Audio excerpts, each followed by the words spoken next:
저는 지난 24일 국회 외통위 전체 회의에서 심우정 검찰총장 자녀의 외교부 채용 특혜 의혹을 제기했습니다. 하루 뒤인 지난 25일 심우정 검찰총장은 대검을 통해서 입장을 밝히면서 자신의 장녀는 대한민국의 모든 청년들과 같이 본인의 노력으로 채용 절차에 임했고 경력 요건 등 모든 자격 요건을 충족했다면서 강한 유감을 표명했습니다. 심우정 검찰총장의 해명은 특혜 채용 의혹을 해소하기는커녕 의혹을 확신으로 만들어 주었습니다. 지금부터 심 총장의 거짓 주장과 해명을 크게 세 가지 쟁점으로 나누어서 국민 여러분께 특혜 채용 의혹을 소상히 설명드리도록 하겠습니다. 첫째는 검찰총장의 장녀가 국립외교원 연구원 채용 과정에서 자격 요건을 충족했다는 것은 명백한 거짓입니다. 국립외교원 연구원 채용 당시에 지원 자격 요건은 해당 분야의 석사학위 소지자 또는 학사학위 소지 후 2년 이상 관련 분야 근무자였습니다. 심 총장은 자신의 딸이 당시 석사학위 취득 예정자로서 석사학위 수여 예정 증명서를 제출했고 근무 개시일 이전에 학위를 취득하여 자격 요건을 충족했다고 주장합니다. 묻고 싶습니다. 석사학위 취득 예정자와 석사학위 소지자가 같습니까? 이는 엄연히 다른 의미입니다. 특히 채용 시장에서는 완벽하게 다르게 받아들여집니다. 동일한 기관인 국립외교원의 외교안보연구소의 채용 공고문을 보더라도 응시자격 판단 기준일은 채용 공고 마감일로 명시되어 있습니다.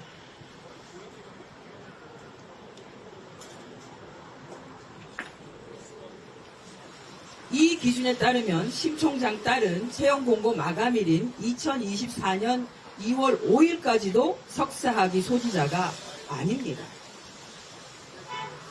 검찰총장과 입을 맞춘 듯한 국립외교원의 해명 또한 어처구니가 없습니다. 국립외교원은 문의를 해온 응시자들에게 학위 취득 예정자도 가능하다고 안내했기 때문에 문제가 없다고 얘기합니다. 8,000명이 넘게 채용 공고를 조회했는데 전화로 학위 취득 예정자도 응시 자격이 있나요? 라고 문의한 사람이 몇 명이나 될까요? 국립외교원은 이 질문에 대해서 답변을 하지 못했습니다. 아마도 대다수 석사 졸업 예정자들은 공고문을 보고 신청을 포기했을 것입니다. 국립외교원의 주장대로 석사학위 취득 예정자도 염두에 두었다면 타부처와 같이 채용 공고문에 명시적으로 기술했어야 합니다. 또 다른 정부기관인 국가유산청의 국립고궁박물관의 공무직 채용 공고문을 보시면 석사학위 취득 예정자까지로 지원자로 인정하는 경우에는 이렇게 졸업 예정자를 포함한다라고 채용 공고문에 명시적으로 표시해 둡니다.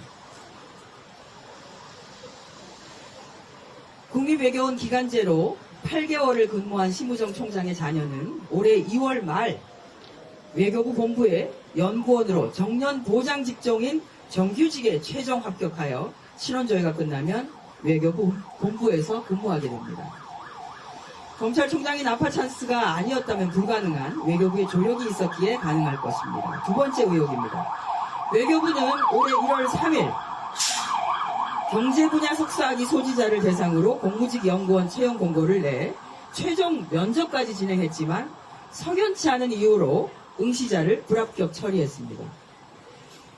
이후 2월에는 심 총장의 자녀가 전공한 국제정치 석사 소지자로 해당 전공을 바꾸는 등 심 총장 자녀 맞춤형 채용 공고를 냈습니다.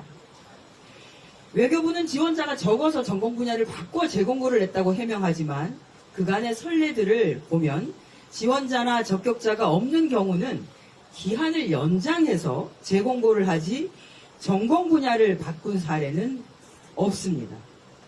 현재까지 확인된 바로는 심우정 자녀 채용이 유일합니다.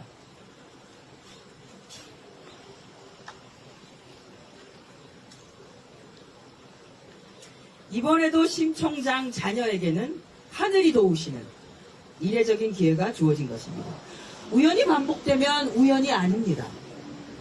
마지막으로 검찰총장은 자신의 자녀가 외교부 채용 공고상 필요한 2년 이상의 경력을 충족했다고 하지만 이는 경력 워싱에 불과합니다. 심 총장의 자녀는 국립외교원 연구원 8개월 경력, 서울대학교 국제대학원 연구보조원 1년 10개월 3일, 유엔 산하기구 인턴십 6개월, 도합 35개월의 경력을 갖추어서 국제정치 분야 석사학위 소지자로서 해당 분야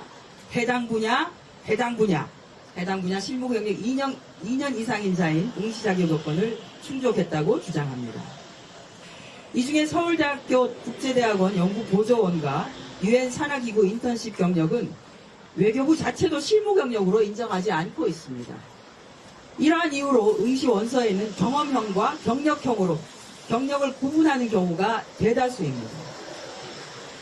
타부처인 국립국어원의 공무직 채용 공고를 보면 관련 분야 상근 경력만을 인정하고 대학 조교 경력, 학위 취직에 소요되는 학위과정 경력, 연구 용역 수행 경력은 제외한다고 매우 구체적으로 명시되어 있습니다. 멀리서 찾을 것도 없습니다. 같은 부처인 외교부의 다른 채용 공고문을 보십시오. 인턴, 조교, 객원 연구원 경력은 실무 경력으로 인정하고 있지 않습니다. 왜? 심우정 총장의 자녀만 그게 인정이 되는 겁니다. 결과적으로 심우정의 자녀는 국립외교원에서의 8개월 실무 경력이 전부인 것으로 채용 자격 요건에도 부합하지 못합니다. 심우정 검찰총장님, 아무리 자식 일이라지만 좀 부끄럽지 않습니까? 이러한 경력들을 실무 경력으로 인정한 외교부 또한 국민들께 그리고 청년들에게 사과해야 합니다. 최근에 선거관리위원회의 채용 과정이 특혜로 얼룩져 있었다는 사실이 드러나 청년들은 취업도 비익빈 부익부 백 없는 게 죄라며 분노를 넘어 무력감을 느끼고 있습니다. 심우정 총장 자녀의 특혜 채용에 빗대어서 최고의 스펙은 역시 아빠라는 자조적인 비아냥도 생겼습니다.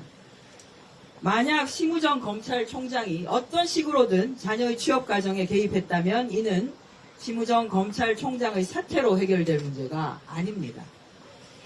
유연하고 관대한 기준을 특별히 적용해서 심 총장의 자녀에게 특혜를 부여한 외교부 역시 엄중한 법의 심판을 받아야 할 것입니다. 심우정 검찰총장 자녀 특혜 채용 과정과 외교부의 공무직 채용 과정 전반에 대한 철저한 감사가 필요합니다. 저와 더불어민주당은 감사원의 감사 청구를 포함한 모든 수단을 동원해서 이번 특혜 채용의 진상을 낱낱이 밝히도록 하겠습니다. 고맙습니다.